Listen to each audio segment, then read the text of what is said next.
তা আমার ইচ্ছা ছিল যে এমপি হইলে যেসব জিনিসগুলো আসলে প্রকাশ পাইলে জাতির ভালো হয়, দেশের ভালো হয়, এগুলো আমি প্রকাশ করব। আমি এরই ধারাবাহিকতায় আমি যে কাজটা করেছি এটা হচ্ছে কি, এমপি হওয়ার পর জননেত্রী শেখ হাসিনার যে সরকার, এই সরকার আমাকে যা যা দিয়েছেন আমি এগুলা প্রকাশ করেছি। আমি আগে নিজে আমি কখনো জানতাম না যে এমপিরা কত সম্মানী পান। আমি মনে করি এটা লুকানোর কিছু নাই, এটা বললে স্বচ্ছতা হয়। এটা আমি আমার বেতনের কথা বলেছি, আমি কত টাকা বরাদ্দ পেয়েছি। বরাদ্দ মানে হচ্ছে গিয়ে ওনারা বলছেন যে নগদ টাকা, আসলে বরাদ্দ তো এটা চিন্তায় আসে কিভাবে যে এমপি নগদ টাকা পাবে। নগদ টাকার তো কোনো বিষয়ই না, আমরা তো ট্রাস্টি মাত্র, আমরা মানুষের সম্পদের ট্রাস্টি, আমাদেরকে মাধ্যমে বন্টন করা হবে। আমরা এই সম্পদের কোনো মালিকও না। ব্যাংকের যেভাবে ব্যাংক কর্মকর্তা যেভাবে আমার টাকা জমা নেন আবার আমার টাকা ফেরত দেন, কিন্তু ওনার হাত দিয়েই যায়, কিন্তু এই টাকার মালিক তো উনি না, উনি হচ্ছেন গিয়ে ট্রাস্টি। একই রকম আমি এমপি হিসাবে আমি ট্রাস্টি মনে করি।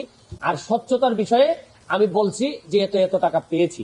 কিন্তু এইটা বিরোধী দলের চিফ হুইপ আমাদের চুন্নু সাহেব, মুজিবুল হক চুন্নু সাহেব, উনি স্পিকারের কাছে, আমাদের মাননীয় স্পিকারের কাছে উনি বিচার দিলেন। তো যেহেতু পয়েন্ট অফ অর্ডারে উনি বলেছেন, আমি উত্তর দেওয়ার সুযোগ পাই নাই। আমার প্রশ্ন হচ্ছে কি, উনি বিরোধিতা করবেন সরকারি দলের, কিন্তু উনি বিরোধিতা শুরু করছেন স্বতন্ত্র প্রার্থীর। এবং কি বিষয়ে বিরোধিতা, উনি তো আরো খুশি হওয়ার কথা যে আমরা আমাদের হিসাব দেওয়া শুরু করছি।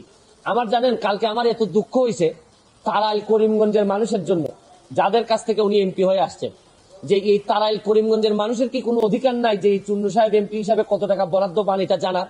মানে ওনার বক্তব্য ছিল যে কোনোভাবে যেন আমি ফেসবুকে না জানাই যে কে কত টাকা পায়। আরে আপনি জানেন যে এইবার মাননীয় প্রধানমন্ত্রী জননেত্রী শেখ হাসিনা আমাদের সবাইকে শাড়ি দিয়েছেন এলাকায় বন্টন করার জন্য। এই শাড়ি কি আমি প্রধানমন্ত্রীর উপহার কি আমি বলবো না? মানে আমি কি এটা লুকাই রাখবো? লুকাই রেখে কি আমার কি এটাকে আমি বিক্রি করে দিব?